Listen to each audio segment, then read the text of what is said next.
Welcome back to Never in Reverse. Today, we have a very special guest that has a very successful career in corporate finance, over 20 plus years experience. She has seen brilliant women struggle to be seen and recognized fairly. Every individual has an innate leadership frequency. That is their innate ability to lead, to be the leader that they want to be. She has cracked the code. She's become a guide to help women master their own unique leadership frequency, who lead powerfully without compromising their dignity and integrity. She's a TEDx speaker, award-winning author of Your Success Blueprint. I know you're curious. Who is our guest today? This is Jean Tien. Jen, welcome to the show and thank you for joining us today.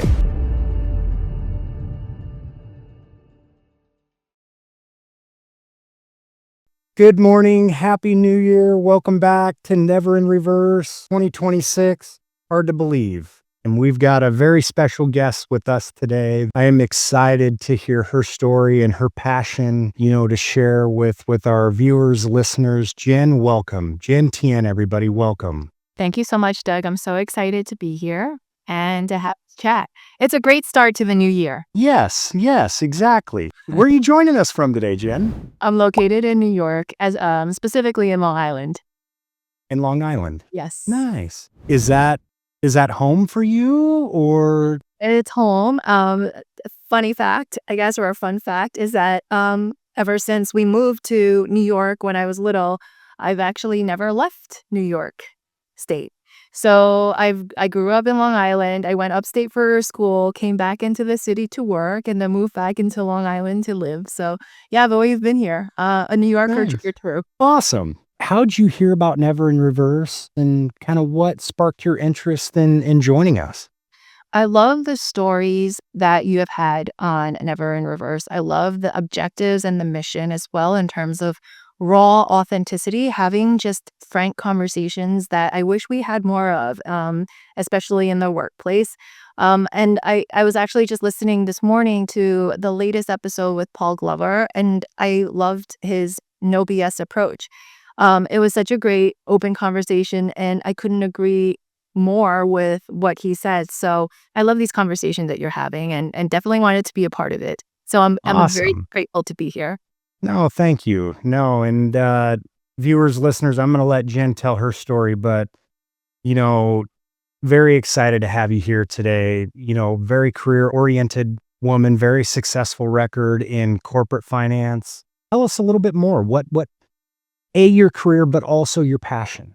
Yeah, so I've basically been in finance for over 2 decades now, 20 years, and I started off very from the bottom and then work my way up. I think my story is that I think a lot of immigrant children will relate to and resonate with. So my parents moved to the U.S. when I was 4 years old. My brother was literally like in baby at 4 months old, I think he was. Oh So my my parents gosh. made that big leap over into the U.S. We moved around a lot, but ultimately settled here in New York. And we've also moved around within New York State when my parents, struggled in the beginning to provide for us in terms of a house, comfortable living, etc. Just that typical immigrant story. And as you can imagine, with the typical immigrant mentality, a lot of it, especially in the Asian culture, came very much down to study hard, go to that Ivy League education and go to those Ivy League universities, get that brand name, and then you can get that great, stable career. My parents never dictated where I should work, but they just definitely, like, the absolute requirement was that Ivy League university, and I did. That was Cornell in upstate New York. And then I decided to go into finance, and that's where I spent pretty much all of my career in different roles. Most of that role was within compliance and risk, and I'm still within that kind of framework now.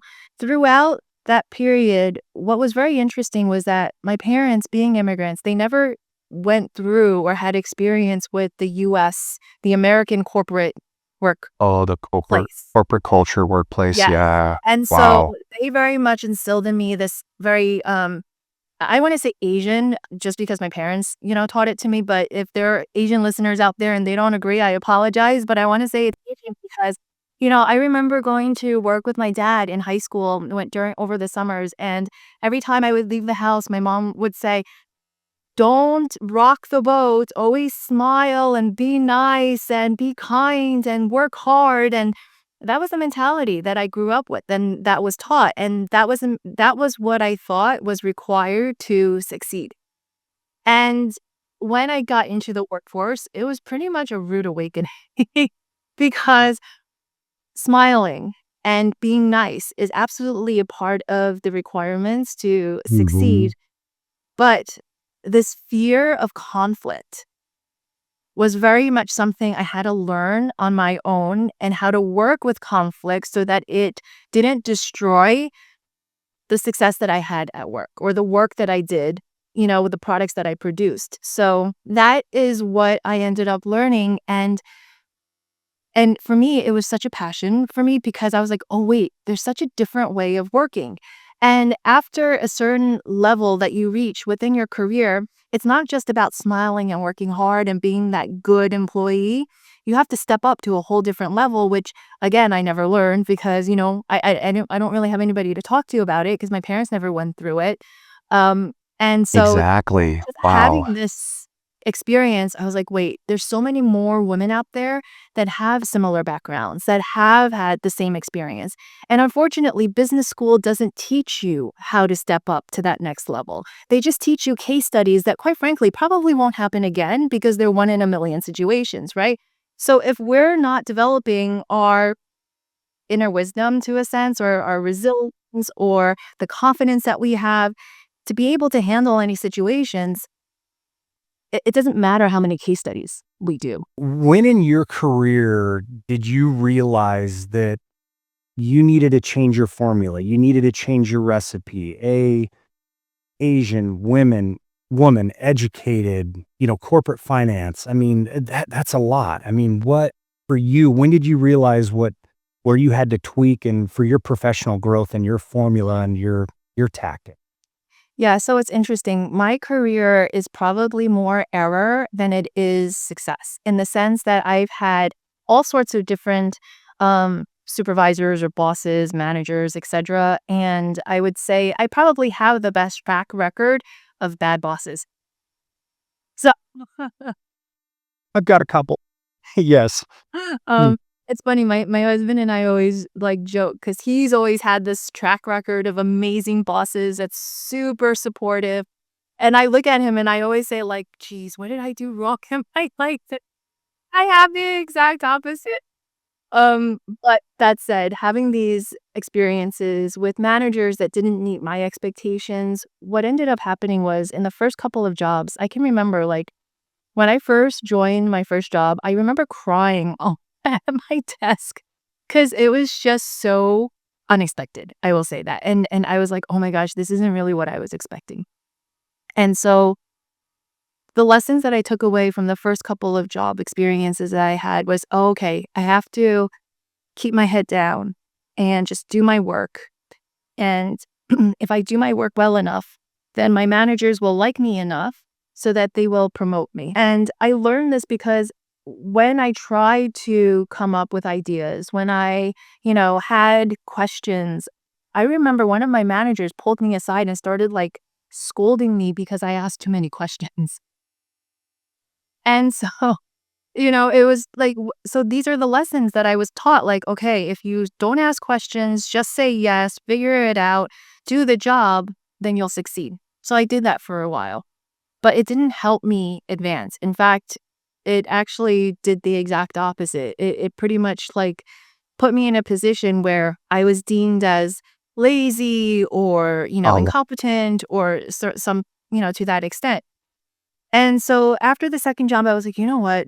I can't do this anymore. I can't try to be somebody else because it's not working for me. Like, and I literally sit in my office, like the one that I'm in now, and I'm like, I'm not doing it. I can't. This isn't me. So in the next job, I said, you know what? I'm just going to try and do the way that I would do, not try and think about how somebody else would do it. And in the beginning, it was hard because I'm starting a new job. I'm trying to impress my manager. I'm trying, and one of the things that I've always had to work through is trying not to step on somebody's toes.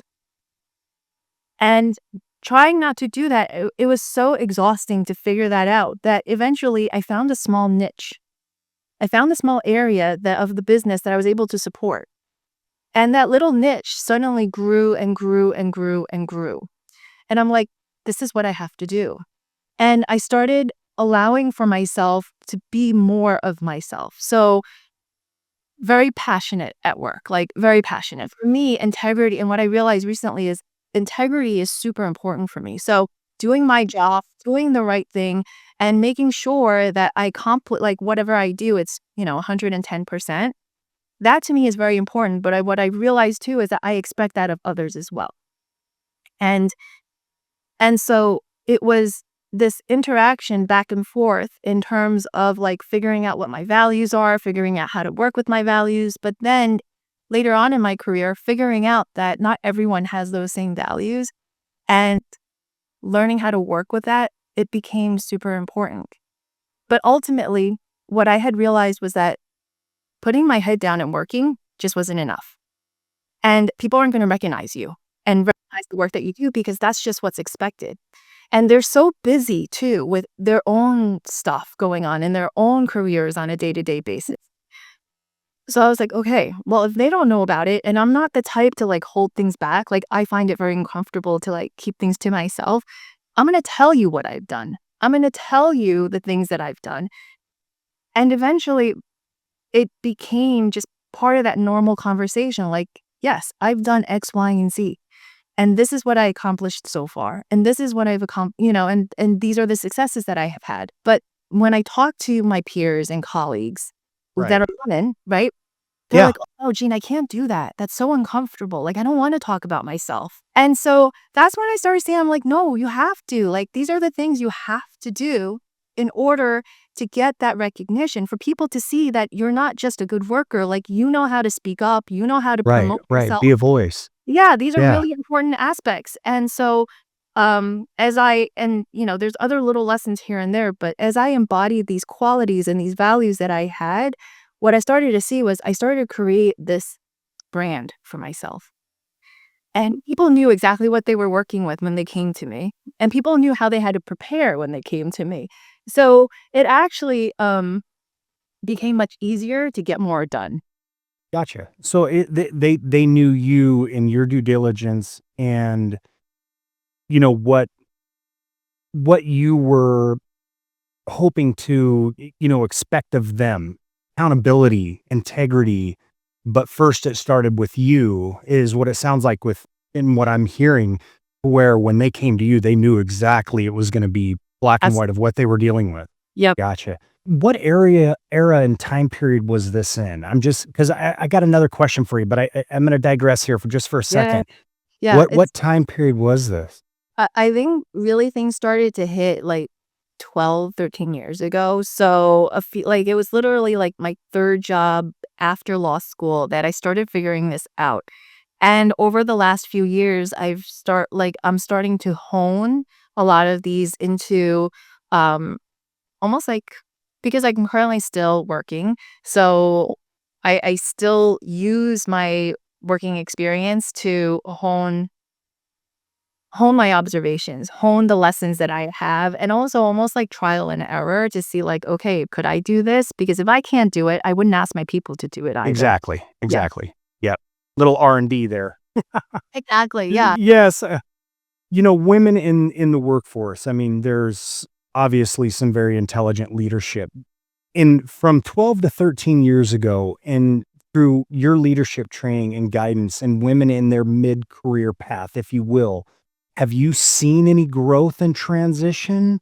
Or are we seeing, women and others in the workforce today that are still just head down, I do my work, I take my marching orders and I go? Or are you seeing like this next generation or this evolution in the workforce that is challenging, asking questions that are being perceived through Yeah. your So experience? such a good question. I think it's generational as well in terms of observations and how women are coming into the workforce. So I think the older generation, like myself, there's still so many women who have their head down and do the work and they're not really sure how they should move forward. And I think there's a part of it too, it's like they don't even know if they want to anymore because it requires so much sacrifice for them, especially post-COVID. I think the younger generation are much more vocal about what it is that they expect. Yeah. And we see it in the social media, and I think there's an element to that they bring with them in the workforce as well.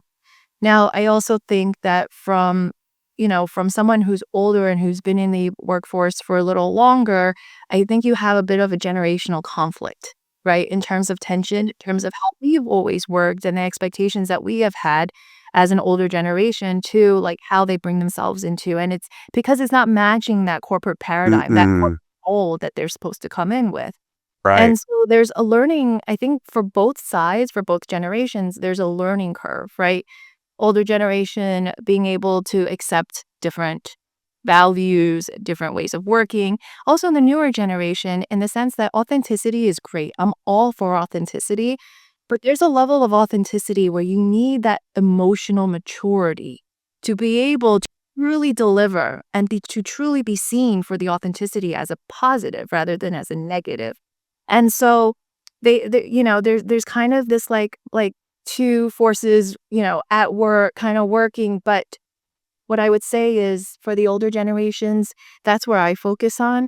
And I would say that for them, there's just so many diamonds in the rough that I think are overlooked because they're not seeing themselves as someone who can take a more senior role, who can lead a team, who can, have a career outside of what they want. Because it's kind of scary too, right? Because women, they go back to kids, they have this, they have that. So if you have a more senior role, then the immediate reaction is, oh, then I have to do more work and I just don't have the time or the energy for it anymore. If it wasn't for my wife, I would be a mess. I'll be frank, right? I mean, she keeps me grounded. She keeps me centered in so many ways.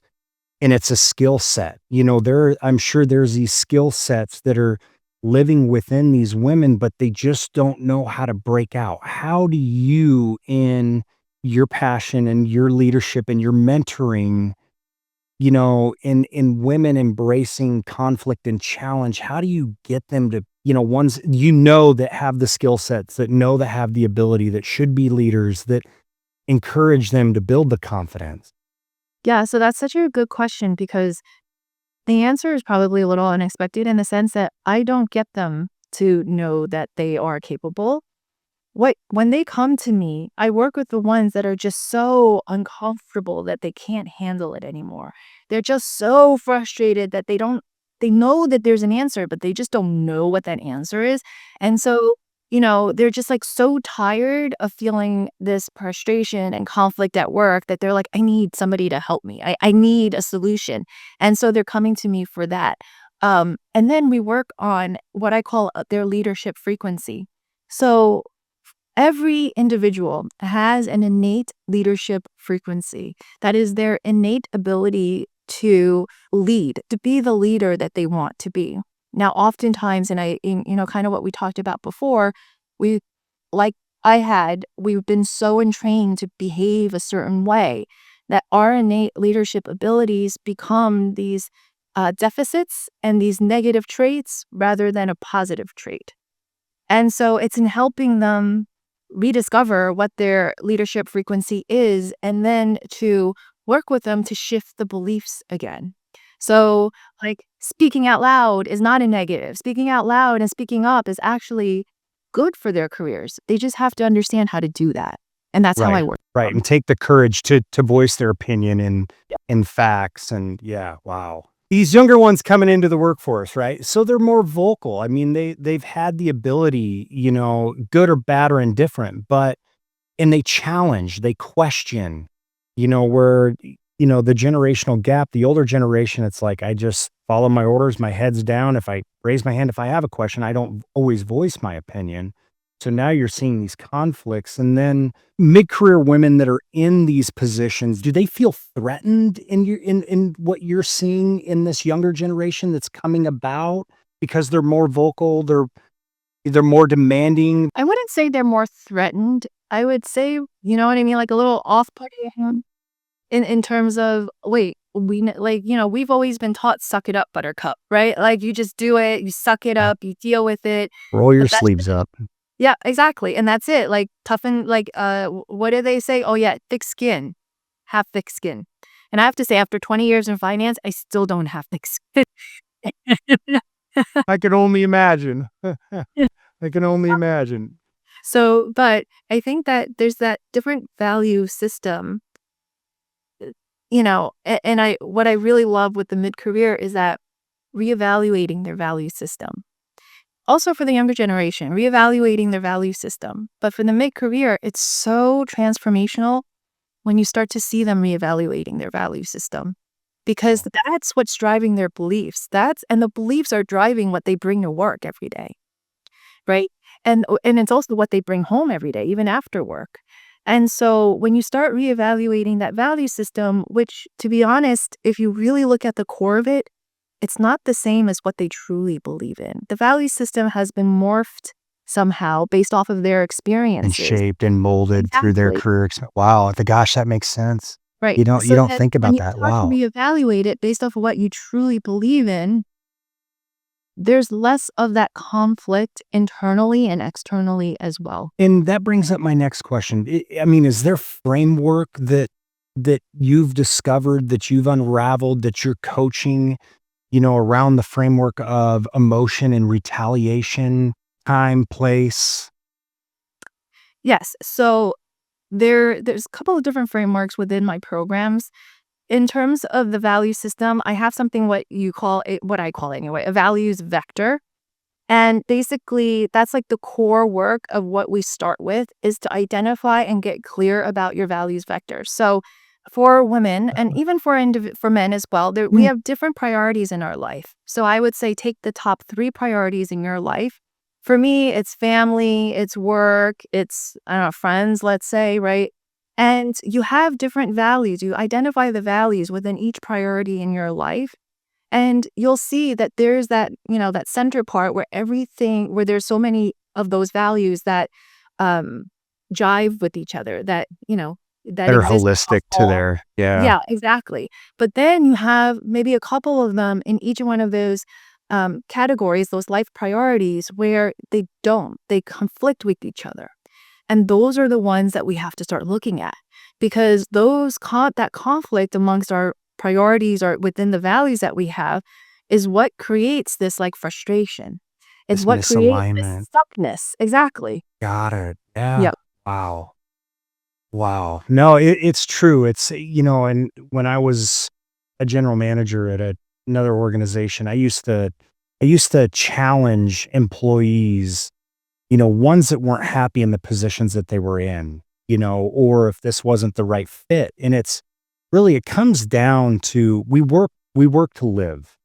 And is this the vehicle that's going to get you to the lifestyle you want to live, and what those values are in that lifestyle? Yeah. But it's hard sometimes. I think we just, we get caught in these places of employment, and we grind and we grind and we grind and we work, and it's like sometimes it's like I got to stop and hit the question mark sometimes. It's unbelievable. Next question here for you. Work less, achieve more. Mhm. Philosophy around that. Yeah. So that's the success framework. So one of the frameworks that I've created in terms of how we approach work. So, um, when we were younger, our lives basically revolved around working and drinking, probably, or something like. 20s, yes, exactly. Still trying to live our college days, but we're not in college anymore. Yeah. And so we had the luxury and the energy and the time to just really, be that workhorse. Yeah. And I truly feel, maybe I'm outdated in the belief that I have on this one, but I truly believe that for us in the beginning, it is so important to do the work, right? To work hard and because it builds the foundation that we have. It builds that knowledge base that we have. 100%. And then what happens when we get into that mid-career level where it's like time to step up, right? To do something more energizing, right? Is this success framework, in the sense of, okay, I've got other priorities now in my life, right? And then so Mhm. how do I balance family with a full workload? And, I still want to enjoy myself. I don't want to forget who I am. And I still have, a spouse, whatever it is. It then becomes this balancing act of like, all right, what is it that I have to do?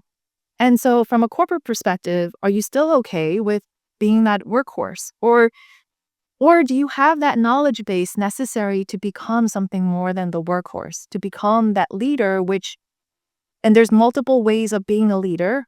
For me, I love visionary leaders because they come with big ideas and they help move the platform into something new.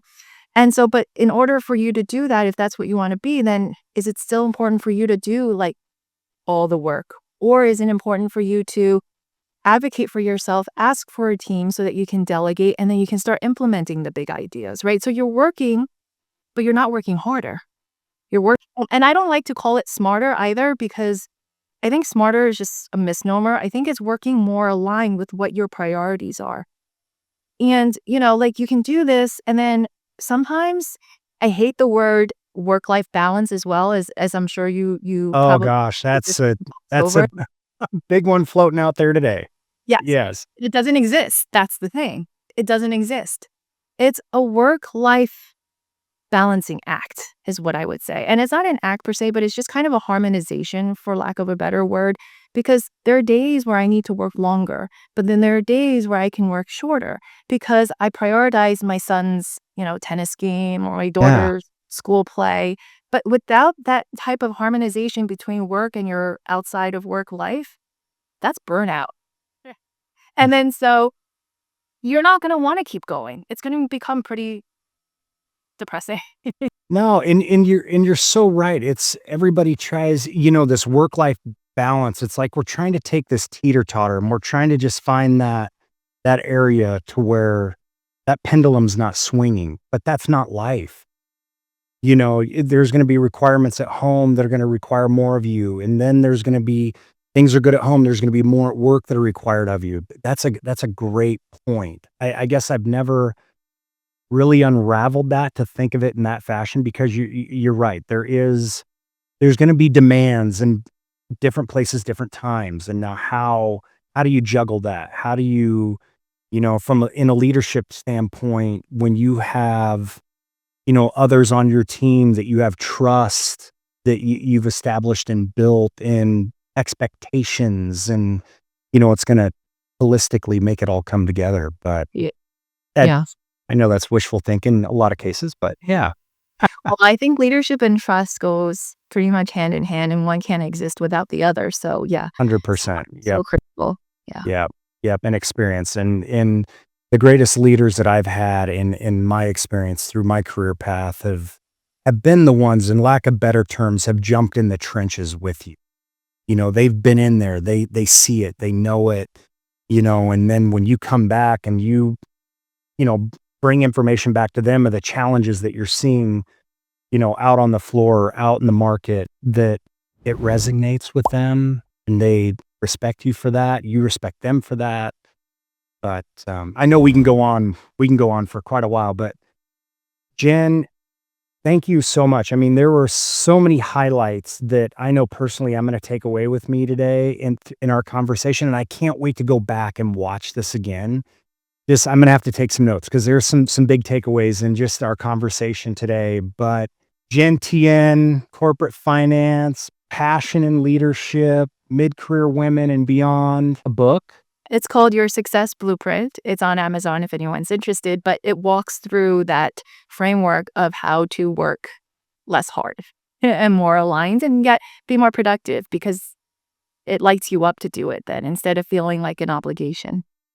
Your Success Blueprint. Blueprint. Also find more at gentien.com. Jen, thank you so much for the time today. Happy New Year to you once again. Have a very prosperous and exciting 2026. And Thank maybe you. one of these days we'll see you here again. That would be amazing. Thank you for having me, Doug. Thank you so much. Have a great day.